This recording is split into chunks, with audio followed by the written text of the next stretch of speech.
의미가 깊어서 2주에 걸쳐서 살펴보고 있습니다. 특별히 지난주에 예배에 참석하지 못한 분들이 계셔서 지난주에 전했던 말씀 중에 일부를 좀 요약해서 서론으로 제시하면서 중요한 내용이기 때문에 나아가려고 합니다. 그래서 지난주에는 전신갑주를 왜 입어야 되는지에 대해서 살펴봤어요. 그 뭐냐? 마귀의 관계를 대적하기 위해서, 그리고 또 하나는 악한 날에 우리가 믿음으로 서기 위해서, 이 두 가지라고 했어요. 그래서 그때 막 살펴본 게 마귀가 누구냐 했어요. 그러니까 그리스도인이 싸워야 될 대상이 마귀인 것은 분명한데 정작 성도들 중에는 그 마귀가 누구인지를 알지 못한다는 게 문제의 핵심이죠. 재밌는 것은 그리스도인이, 성도들이 그 마귀의 정체를 알지도 못하면서 마귀라는 표현을 습관적으로 사용한다는 거예요. 아이고, 귀신들이, 사탄이 막 역사한다 뭐 이런 말을 자주 쓰잖아요. 그게 왜 문제가 있냐면은, 그렇게 말을 하다 보면 마귀를 알지 못하면서 마귀를 쓰면은 결국 이 둘 사이에 괴리가 생기는 거예요. 그 괴리가 뭘 만드냐면 내 안에 있는 신앙을 추상적인 신앙으로 만들어버린다. 현실적인 신앙이에요. 여러분, 우리의 신앙은 허상의 대상을 믿는 게 아니에요. 지금도 살아계셔서 만물을 주관하시는 살아계신 하나님, 전능하신 하나님을 믿는 신앙임을 믿으시기 바랍니다. 또한 독생자 예수 그리스도를 희생시켜서 우리를 자녀 삼아주시고 또 세상 끝날까지 함께 하시겠다고 분명하게 약속하신 그 사랑의 하나님을 믿는 신앙이라는 것입니다. 그 신실하신 하나님께서 우리로 하여금 마귀를 대적하라고 말씀하셨다면 그 명령은 지극히 현실적이고 실제적인 사건이 분명하다는 거예요. 그냥 있으면 대적하고 없으면 말고 아니라는 거예요. 따라서 마귀를 입에 오르내리면서도 정작 마귀의 존재를 알지 못하는 상태로서는 결코 능력 있는 그리스도인이 될 수가 없어요. 여러분, 적을 알아야 전투 계획도 세울 수 있고 또 전투에서 이길 수도 있는 것처럼 마귀를 아는 것이 우리 그리스도인에게는 무엇보다 중요합니다. 그런데 오늘 본문은 마귀와의 싸움에 승리하기 위해서 전신 갑주를 입으라고 명령하고 있습니다. 일반 무기가 아니라 영적 무기가 필요하다는 것이죠. 그렇다면은 이 전신 갑주를 입기 전에 우리는 마귀의 정체가 무엇인지부터 알아야 돼요. 왜냐하면 적을 알아야 거기에 맞춰서 무장을 하고 무기를 사용할 수가 있기 때문이죠. 성경은 마귀를 어떤 형체로 보여주기도 합니다.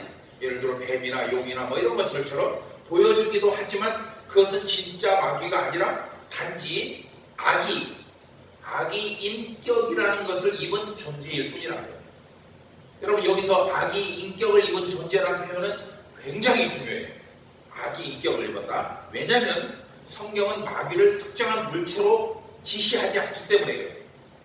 그런데 사람들은 뭐냐? 마귀를 특정한 물체로만 알려고 해요. 성경에도 수많은 마귀들을 상징하는 이름들이 등장해요. 이세벨, 음녀 이세벨, 옛뱀, 공중 권세자분자, 세상왕, 세상 임금 막 여러 가지, 대적자 막 이런 거야. 회방하는 자 많이 나와. 그래서 사람들은 그 이름을 어떻게 인식하냐면 그 이름을 형태로 인식하려고 해요. 형태로. 하지만 여러분, 마귀는 뿔 달린 괴물이나 뱀이나 용이 아니에요. 뭐냐? 하나님을 의도적으로 대적하는, 그냥 무의식 중에 대적하는, 의도적으로 대적하는 악이 힘의 형태를 갖춘 존재. 그게 마귀라는 거예요. 하나님을 대적하는 힘이 형태를 갖춘 것. 이게 마귀라는 거죠.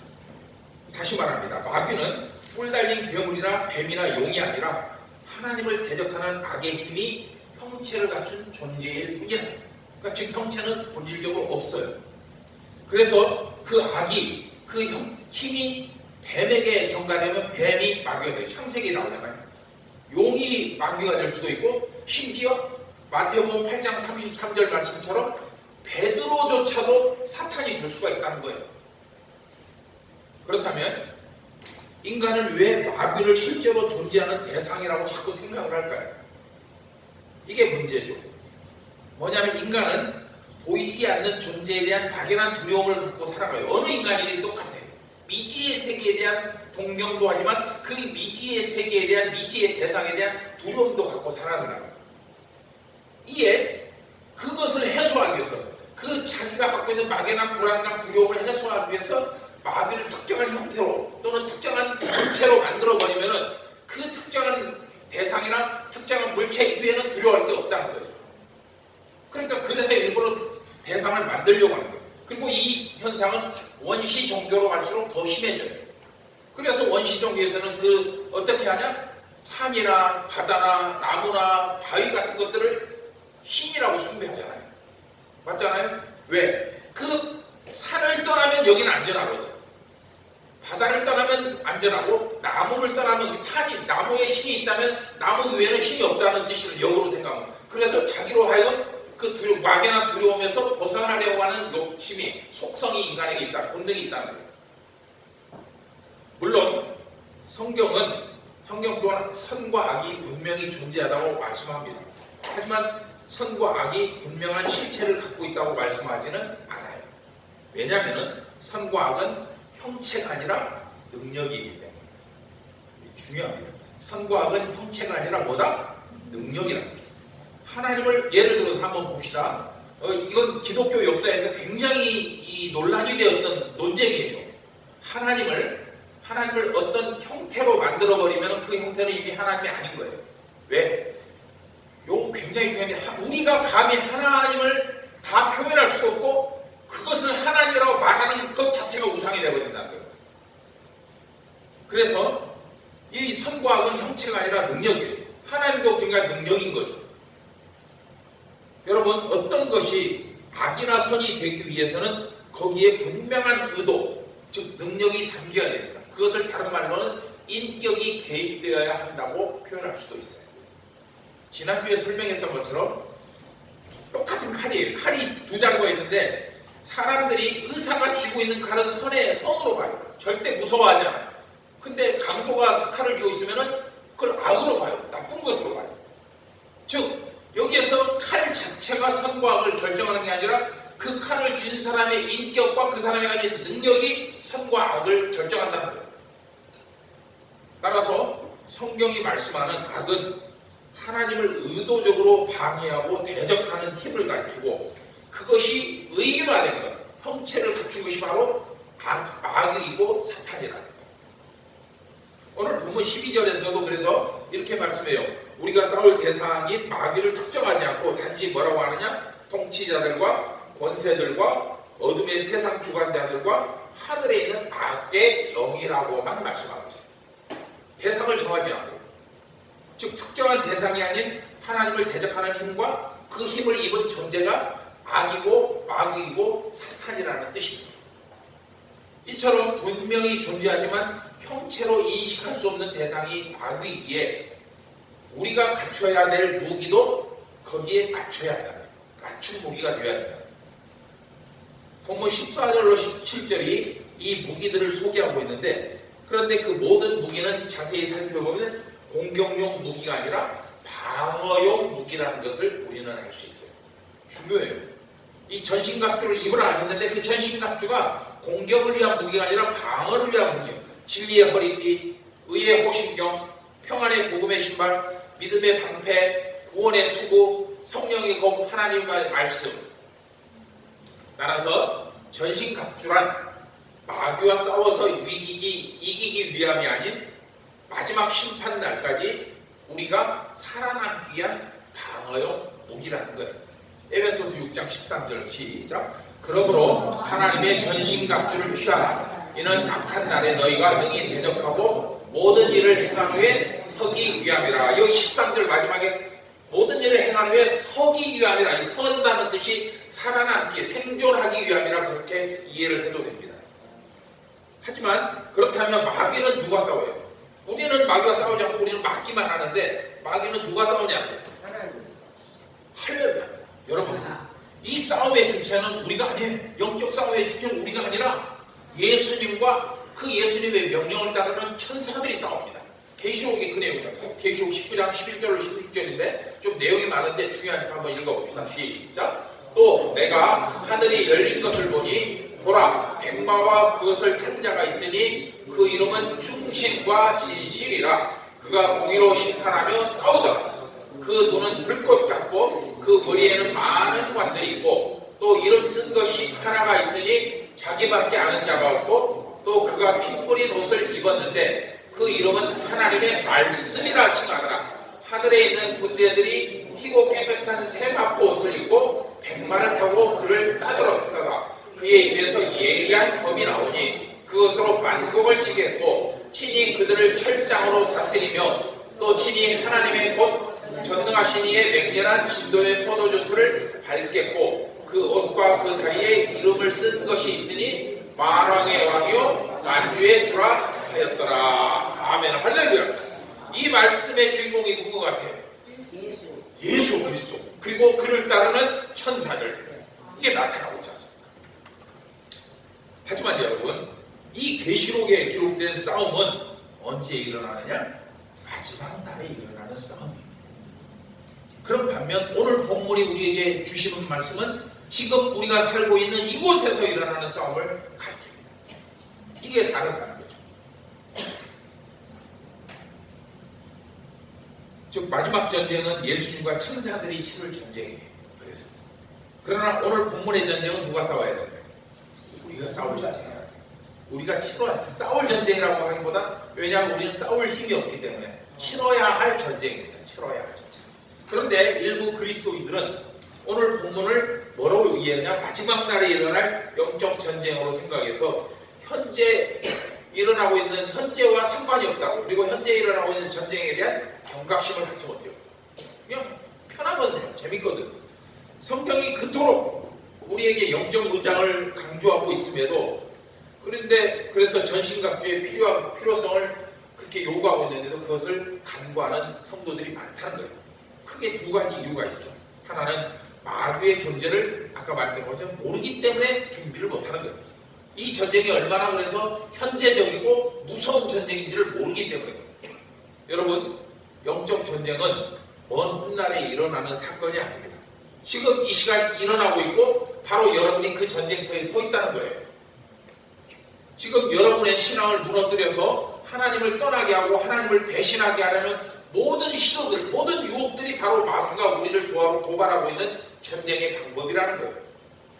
그러니까 어떤 것으로 공격해 올지를 알고 있으면 막아낼 수가 있는데 그걸 모르면 막아낼 수가 없는 거예요.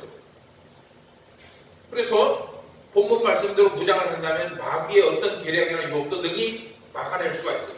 내가 막은 게 아니에요. 나에게 전신갑주를 입혀준 하나님의 능력이 그걸 막아낸다는 거예요. 아멘. 우리는 그것을 불러내기만 하면 돼요. 주여 불러내면 되는 거예요. 여러분, 단순히 관념적이고 추상적인 삶의 기준을 제시하는 종교는 신앙이 아닙니다. 그저 수양에 불과하고 철학에 불과합니다. 이 땅에 있는 많은 종교들 중에서 관념적이고 추상적인 종교가 많아요. 그것은 신앙이 아니에요. 철학이고 수양이에요. 종교란, 참된 신앙은 그것을 믿는 사람의 삶에 실질적인 능력이 나타나요. 그리고 또한 미래에 대한 소망을 제시해 줄 수 있어야 돼요. 이게 진정한 신앙인 거예요. 그러므로 오늘 말씀 통해 여러분이 더 깊이 깨닫고 더 철저히 무장해서 마지막 날까지 여러분의 생명을 마귀로부터 지켜낼 수 있기를 주의 이름으로 부탁드립니다.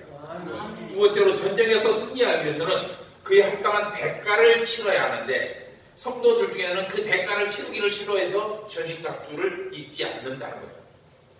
천국에는 관심 있어요. 천국 가고 싶지 않은 사람은 없어요. 안 믿는 사람한테 내가 복음 전할 때 아이 나는 예수 안 믿어요. 그러면은 난 천국 가는 거 몰라요. 그럼 당신 지옥 가세요. 그러면 화를 버럭 냅니다. 예수 안 믿는데 무슨 천국이 상관이 있어요. 천국은 다 가고 싶어요. 하지만 현재의 삶에서 그때를 준비하기 위해 큰 대가를 치러야 한다는 것에 동의하지 않습니다.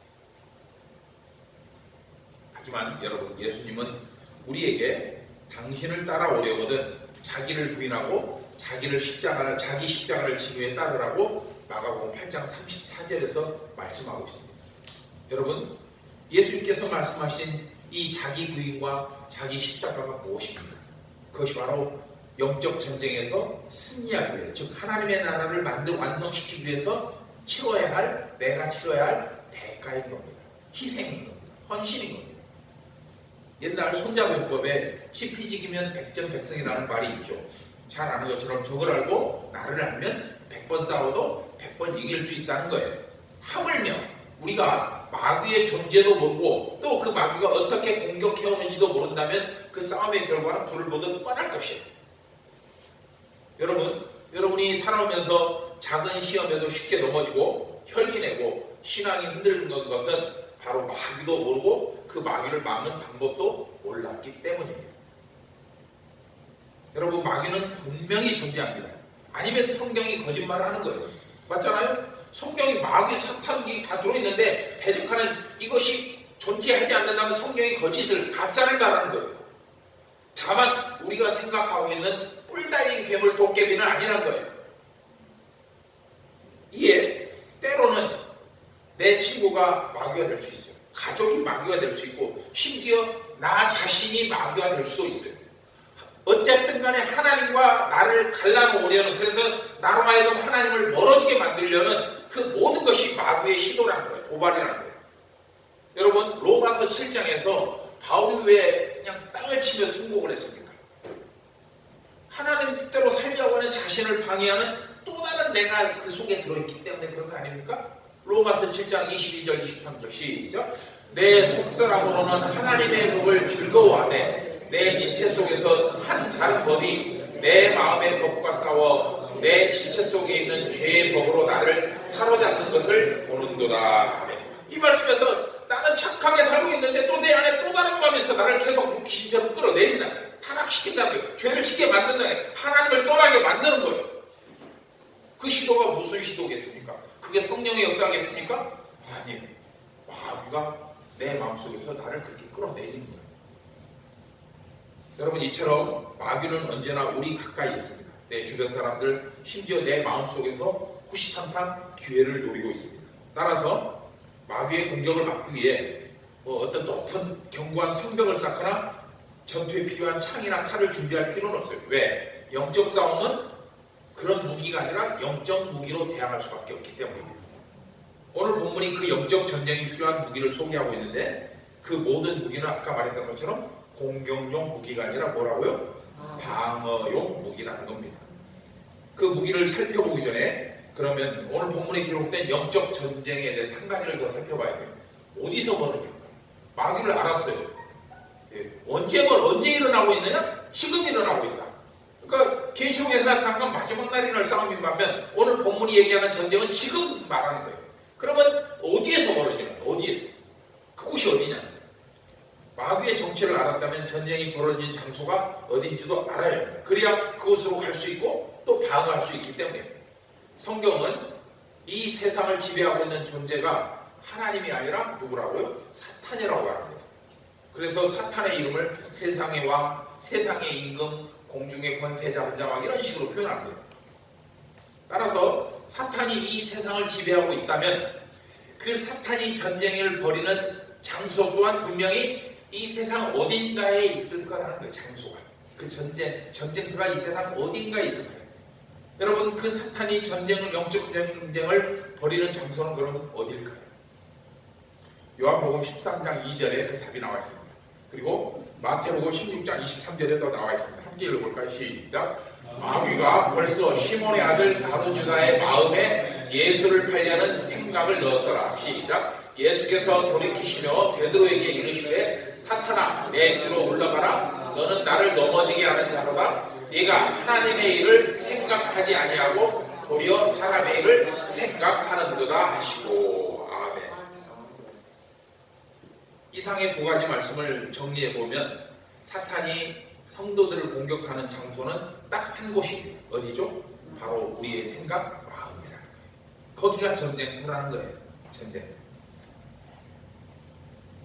그런데 성경은 그 마귀가 공격하는 그 우리 마음을 그 사탄에게 그래서 사로잡힌 우리 마음, 우리를 구원하러 하나님께서 오실 때에도 어디로 오시느냐? 우리의 마음으로 오신다고 성경을 말씀하고 있어요. 어디냐? 고린도후서 10장 4절로 5절 시작. 우리의 싸우는 무기는 육신에 속한 것이 아니요 오직 어떤 견고한 진도 무너뜨리는 하나님의 능력이라. 모든 이론을 무너뜨리며 하나님을 아는 것을 대적하여 높아진 것을 다 무너뜨리고 모든 생각을 사로잡아 그리스도에게 복종하게 하니 너희의 복종이 온전하게 될 때 모든 복종하지 않는 것을 벌하려고 준비하는 중에 있노라. 아멘. 모든 생각을 사로잡아 그 모든 생각이 뭐래 사탄이 사로잡고 있는 그래서 타락한 삶을 살고 있는 모든 인생들의 생각을 사로잡아서 그리스도 앞에 복종시키는 것 이것이 바로 영적 전쟁 하나님이 벌이는 영적 전쟁이라는 것.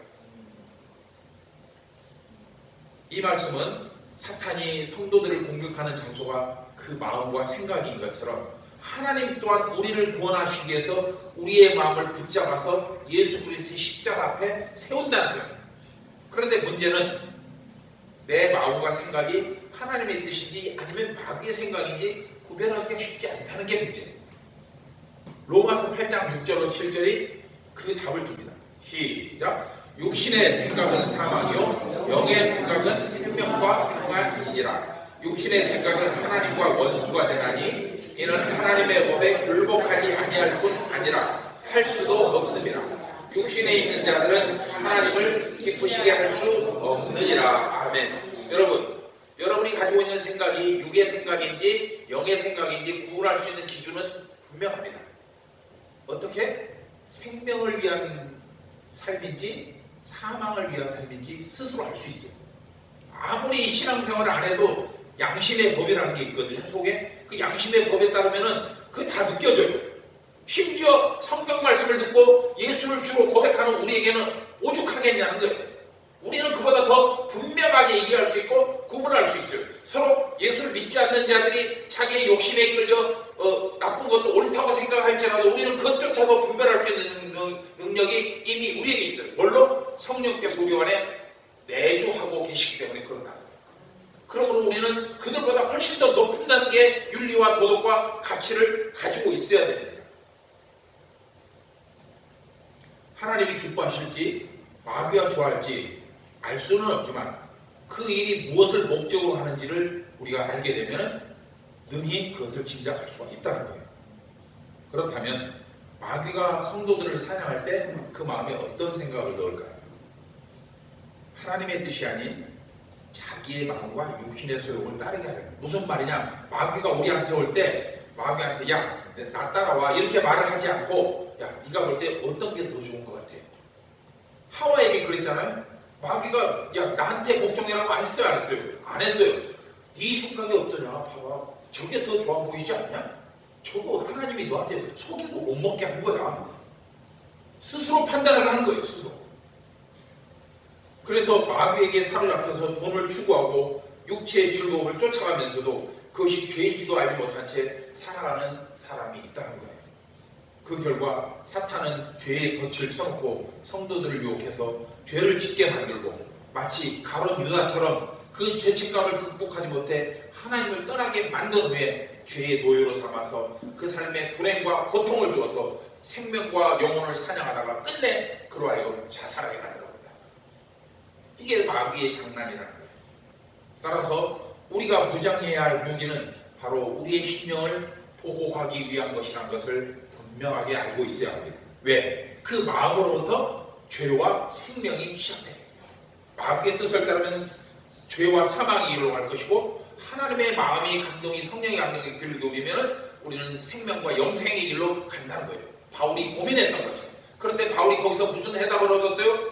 예수 그리스도로 인해서 모든 것이 해결되었다. 생명의 성령의 법이 죄와 사망의 법에서 예수님으로 인해서 모든 것을 다 해방시켜버렸다. 이렇게 로마서 8장 1절 2절에서 말씀하고 있지 않습니까?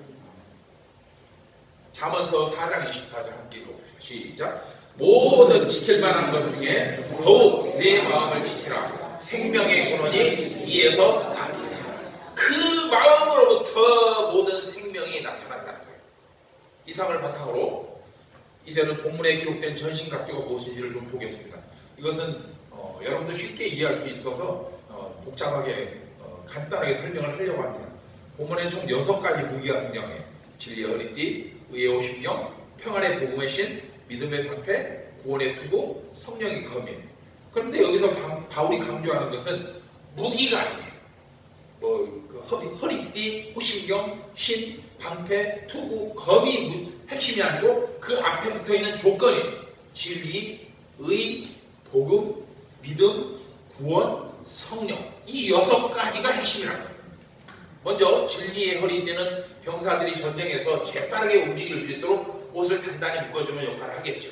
그렇다면 이 허리띠와 같은 진리가 뭐냐는 거예요. 복음일까요? 아니면 하나님 그리스도인으로 살아가면서 그리스도인의 어떤 정직함과 성실함일까요? 뭐 두 가지 다 해석이 가능한데, 하지만 이 전쟁이 마귀와 싸우는 영적 전쟁이라는 것을 생각하면 성도가 정직하고 성실하게 살아간다고 마귀의 공격을 막아낼 방법은 없어요. 아무리 내가 그렇게 살아간다고 해도 막을 방법은 없어요. 따라서 진리의 허리띠를 띠라고 하는 것은 뭐냐면 복음, 즉 하나님의 말씀으로 우리의 심령을 단단히 묶어두는 것. 그리고 그렇게 되면은 사탄이 아무리 거짓으로 유혹할지라도 그 말씀을 기준으로 삼아서 어떤 유혹도 넘어가지 않고 믿음이 흔들리지 않고 신앙생활을 굳게 할 수 있다는 그런 뜻으로 진리의 허리띠를 띠라고 말씀하고 있다는 거예요. 즉 우리의 모든 신앙생활의 출발점은 하나님이 불을 내려서 시작했다 이런 게 아니고 하나님의 말씀을 들음으로써 복음의 신앙이 시작된다는 걸 의미하는 거예요.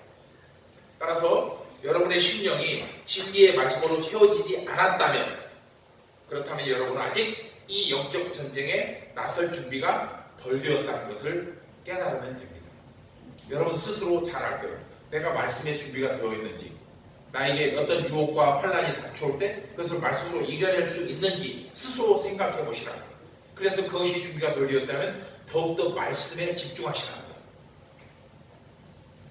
말씀으로부터 신앙생활의 모든 능력이 생산되기 때문에 말씀이 부족하면 능력도 부족하고 결국 우리는 사탄의 밥이 될 수밖에 없습니다.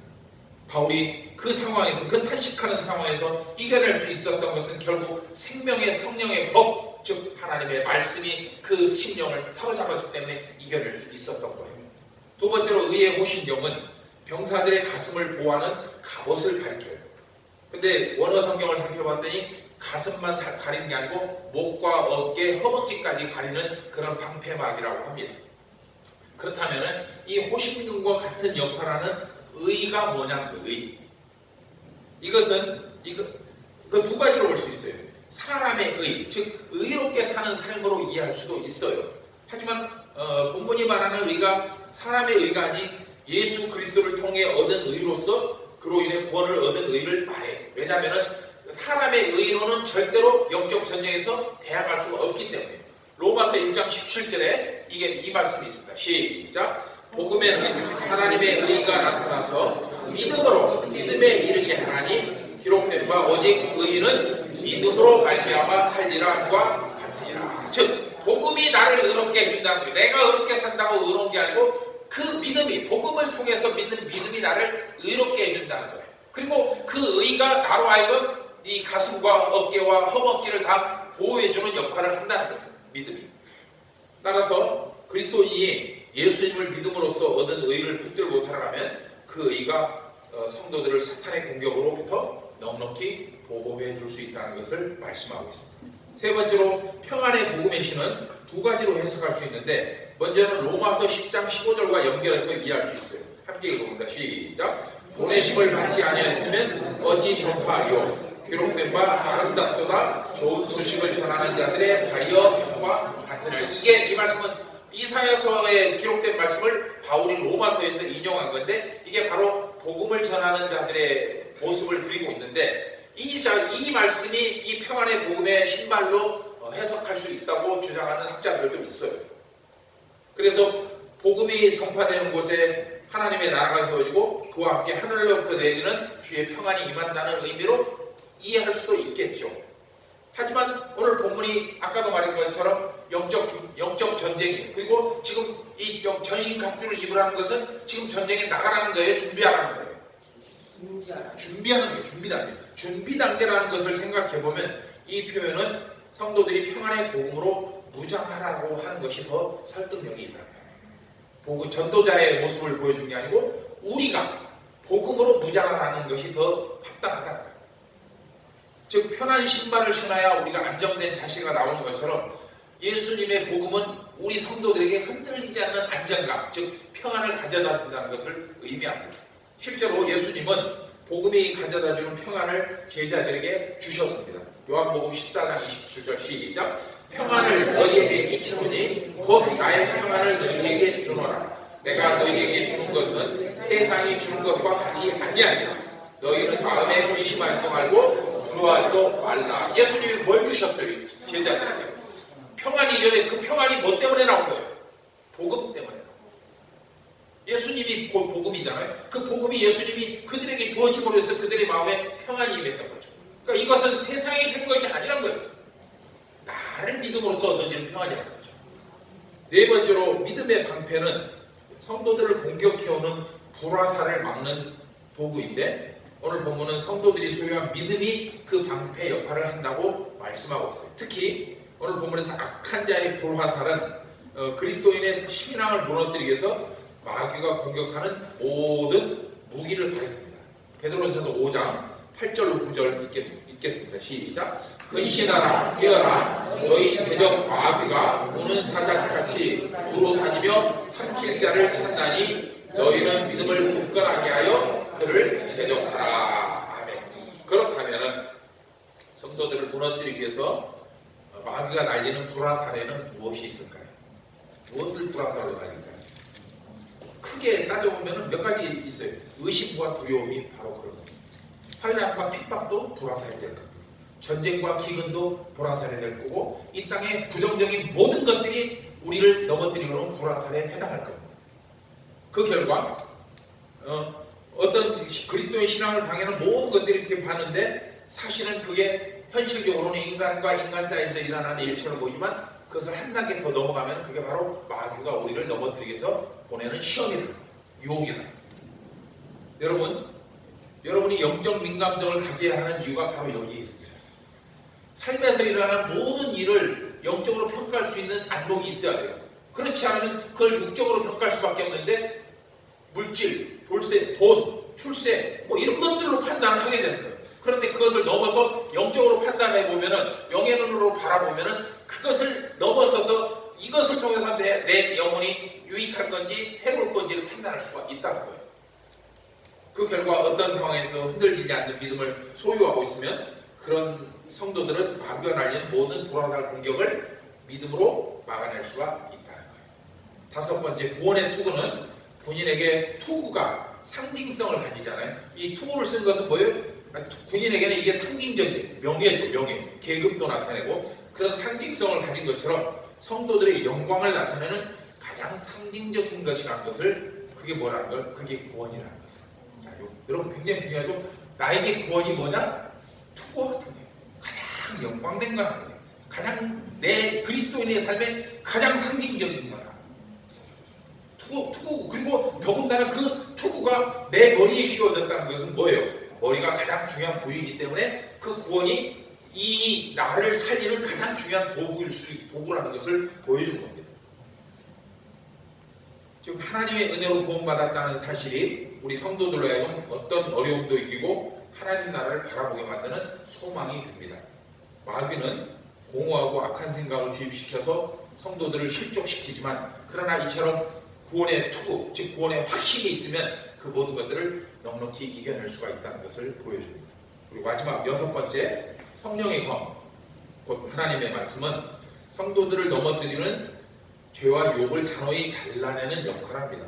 그래서 여러분, 이 부분이 지난주에도 잠깐 말씀드렸는데, 성령의 검, 곧 하나님의 말씀을 가지라 했을 때, 이것을 제가 많은 주석을 살펴봤는데 공격용 무기로 기록을 해놨어요. 근데 저는 이걸 공격용 무기로 보지 않습니다. 왜냐하면 성령의 검, 하나님의 말씀은 우리를 보호해주는 역할을 할 뿐 그것으로서 마귀를 죽이거나 마귀를 결박할 수는 없어요.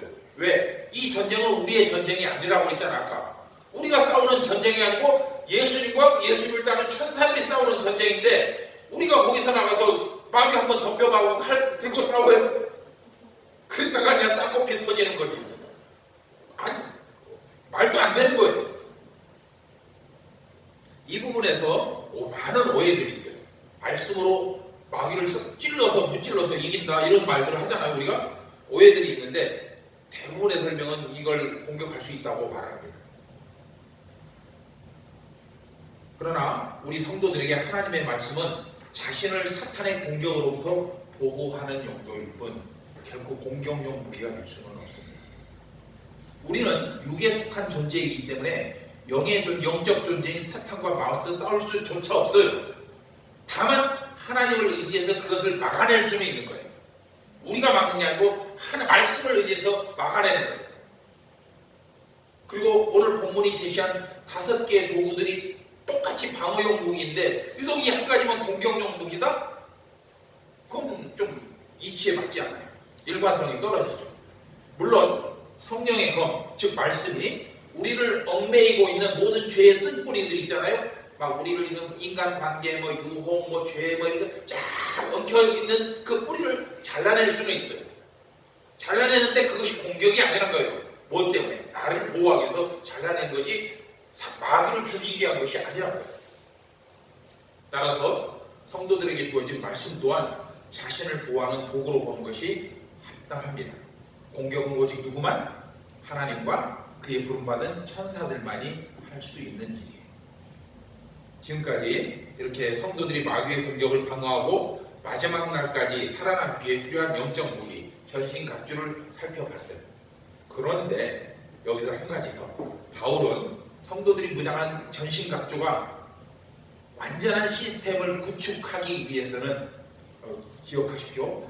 성도들이 지금 갖고 있는 전신갑주가 말씀도 갖고 있어요. 믿음도 있어요. 본의 확신도 있어요. 다 있는데 이게 지금 중구난방이란 말이에요. 우리 속에서 정리가 안 되고 이것이 완전하게 딱 제자리를 잡기 위해서는 한 가지가 더 필요하다고 말씀하고 있어요. 18절로 시작. 모든 기도와 간구를 하되 항상 성령 안에서 기도하고 이를 위하여 깨어 구하기를 항상 힘쓰며 여러 성도를 위하여 기도하라. 뭡니까? 기도가 비록 6가지 전신갑주의 요소들 속에는 포함되어 있지 않지만 성도들이 입고 있는 이 전신갑주를 잘 갖추게 하고 단단하게 굳히는 필수 요소라는 것이에요. 여러분 새우나 개가 허물을 먹고 나왔을 때 보셨어요? 어때요? 막 허물 먹고 나왔을 때 허물허물하죠. 우리가 지금 그런 상태라는 거예요. 갖고는 있어요. 요소는 다 갖고 있는데 어떻게 할 수 없는 그런 상태라는 거예요. 그런데 여기에다가 뭘 더하면? 기도를 더하면 이게 단단하게 덤벼 그런다. 이렇게 된다는 거예요. 즉 아무리 성도가 전신갑주로 무장해도 기도가 빠지면 그것이 완전한 무기가 될 수 없다. 그래서 바울이 여기서 기도도 그냥 기도해라 하는 건가? 몇 가지나 모든 기도와 간구하되 성령 안에서 또 기도하고 깨어서 기도하고 성도들 위해서 기도하라고 몇 가지를 제시하고 있잖아요. 따라서 성도들은 전신갑주가 언제라도 제 기능을 발휘할 수 있도록 기도로 기름칠을 단단히 해놓아야 된다. 구슬이 서마리아로 꿰어야 보배라는 속담처럼 기도는 성도들의 신앙생활 전반을 활성화시켜주는 촉매제와 같기 때문입니다. 며칠 전에 갑자기 내린 폭우로 서울 강남 지역이 큰 재난을 당했죠. 제가 기억하기로는 한 20-30년 사이에 그 동네만, 딱 그 강남 사거리 있는 데만 3번 불날 일이 겪었어요. 제 기억에 3번 있어요. 아마 그보다 더 있을 거예요. 작은 것들은. 그때마다 큰 재산 피해와 인명 피해를 입었어요. 그리고 홍수가 끝나고 나면 정부는 항상 만반의 준비를 해서 다음에는 이런 일이 벌어지지 않도록 잘 대책을 세워놓겠습니다. 이렇게 약속을 했어요. 그런데 여전히 물난리는 계속 발생하고 있습니다. 여러분, 근데 놀라운 일이 하나 있어요. 그처럼 홍수가 그냥 그 도로를 그냥 그 넘실대는 그 강남대로 있는 거기를 막 넘실대고 있는 속에서도 물 한 방울 들어오지 않는 빌딩이 하나 있었어요. 여기입니다. 이게 지금 며칠 전 사진이에요. 지금 그 길가에는요 홍수 그냥 차들이 뚝뚝 떠내려가고 있는데 이쪽에 마른 땅이죠. 이쪽에 여기 어디냐면은 청남 빌딩이라고 저기 강남역 사거리하고 뱅뱅 사거리 사이에 빌딩이 있어요. 제가 그 동네를 잘 알아요. 거기서 오래 생활을 했었기 때문에. 그리고 그 자리가 이쪽 주변에서 가장 낮은 곳이기 때문에 우리 글이 다 모일 수밖에 없는 곳이에요. 홍수가 날 수밖에 없는 곳이에요. 대책을 만들잖아요. 이 빌딩은 여러 차례 그동안 물난리를 겪으면서 다시는 그런 일을 겪지 않으려고 큰 돈을 들여서 이렇게 차수막을 설치했어요. 물을 막는 벽을 돈을 들여서 설치했어요. 물론 다른 이유도 있어요. 주차장, 이게 주차장하고 들어가는 입구거든요. 그러니까 주차 문제 때문에도 얘기했지만 그런 김에 이왕이면은 홍수도 막을 수 있도록 돈을 좀 더 들여서 방수막을 설치하지 않고 이걸 설치한 거예요. 몇 년 전에도 여기에서 물난리가 똑같이 났었는데 그때도 청남 빌딩은 피해를 입지 않았어요. 몇 년 전에 제가 뉴스를 봐서 알아요. 그런데 다른 빌딩들은 그때도 침수를 당했어요. 근데도 지금도 여전히 이러고 있어요. 똑같이 여기 지금 강남대로예요. 멋진 위죠. 차가 둥둥 떠내가는데 차 위에서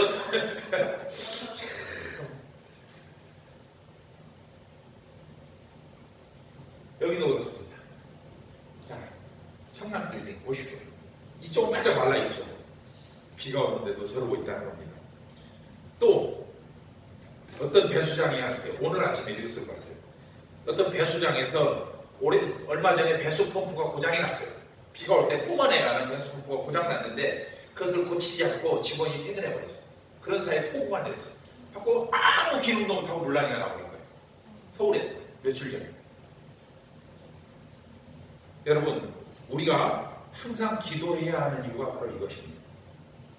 전신갑주가 제대로 능력을 발휘할 수 있도록 우리가 가지고 있는 믿음의 자산들이 제대로 자리를 잡고 제대로 역할을 할 수 있도록 기도를 통해서 항상 활성화를 시켜줘야 되는 거예요. 영을.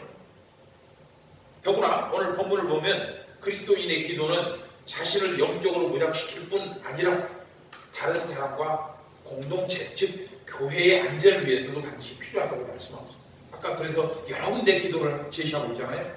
사탄은 어떻게든지 모든 성도들과 교회를 공격할 틈을 찾기 위해서 우는 사자처럼 덤벼들어요. 돌아다녀요. 그런데 그것을 그 틈새를 못 들어오게 막아주는 게 뭐냐? 바로 기도라는 거예요. 여러분, 사탄이 공격할 가치가 없다고 판단할 만큼 타락하고 필요 없는 사람을 빼고 이 세상에서 사탄의 표적에서 제외된 성도와 교회는 단 하나도 없습니다. 그런데 성도 혼자서 사탄의 공격을 막아낼 수는 없지요. 이에 바울은 오늘 본문에서 성도들이 서로를 위해서 기도하라고 요청하고 있는 거예요. 내게 부족한 걸 상대방이 기도를 통해서 채워주고 나는 상대를 위해서 또 채워주고 이렇게 가는 거예요. 하지만 항상 기도하라는 말씀은 모든 일을 멈추고 오직 죽으나 살아 기도만 하라는 그런 뜻이 아닙니다. 그가 살아가는 삶 자체가 기도하는 삶이어야 한다는 뜻이에요. 즉 정기적으로 눈을 감고 무릎 꿇고 기도하는 생활은 물론이고 그 살아가는 모든 상황, 모든 순간을 주님과 뭘로 연결하라? 기도로 연결하면서 살아가라는 뜻이에요. 영업을 할 때도, 장사를 할 때도, 운전을 할 때도, 일을 할 때도, 집안에서 밥을 지을 때도 그렇게 주님과 계속 주님을 묵상하며 주님과 대화를 나누면서 그렇게 살아가는 거예요. 이것이 바로 기도하는 삶이라는 거예요. 그리고 그것이 바로 예배하는 삶입니다. 제가 자주 시장 영성, 생활 영성이라는 말을 하는 이유가 바로 이겁니다. 평소에 그의 삶에서 준비되지 않으면 긴급한 상황에 대처할 수가 없어요. 군인이 훈련을 왜 합니까? 그 많은 돈을 들여서 그 아까운 청춘 그 시간을 왜 버려서 그 군대에 묶어둡니까? 언제 쳐들어올지 모르는 적을 막기 위해서 미리 능력을 쌓고 준비를 하는 거 아닙니까? 그러므로 여러분, 장사하면서 기도하시기 바랍니다. 밭에서 일하면서 또 기도하시기 바랍니다. 운전하면서도 기도하시고 저녁을 준비하면서도 사람을 만날 때도 주님과 기도하시기 바랍니다. 그리고 단 하루에 몇 분이라도 그런 생활적인 기도 말고 조용히 나만의 기도 자리를 만들어서 주님과 1대1로 만날 수 있는 자리를 만드시기 바랍니다. 여러분이 그렇게 기도의 시간을 들였다고 해서 여러분의 인생이 절대로 손해보지는 않을 것입니다. 그 기도한 것보다 훨씬 더 많은 은혜와 축복이 여러분들 삶에 임할 것입니다. 성도 여러분, 눈에 보이지 않는다고 존재하지 않는 것도 아니고 눈에 보인다고 그것이 존재의 전부도 아닙니다. 오늘 말씀에서 여러분이 분명히 기억해야 할 것은 영적 전쟁은 먼 훗날의 일이 아닌 지금 이곳에서 어디서 여러분의 심령 속에서 일어나고 있다는 겁니다.